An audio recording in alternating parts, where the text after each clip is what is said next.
Huwag iwasan ng mga taong nagsasabi palagi ng totoo. Sila ang walang masyadong kaibigan. Sila yung walang masyadong ka-close kasi nga mga taong prangka. Sasabihin kung ano ang nasa isip, kung ano ang nasa puso. Sila yung mga taong napagkakamalan na mga taong bastos. May mga grupo ng magkakaibigan na may ganito.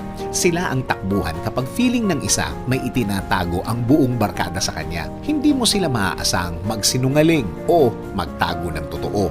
Kung may kaibigan kang ganyan, I suggest keep them in your life.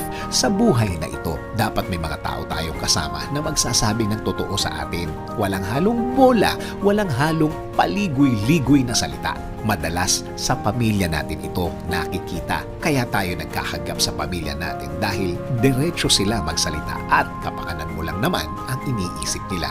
Again, keep them in your life. Please. Sabi nga sa John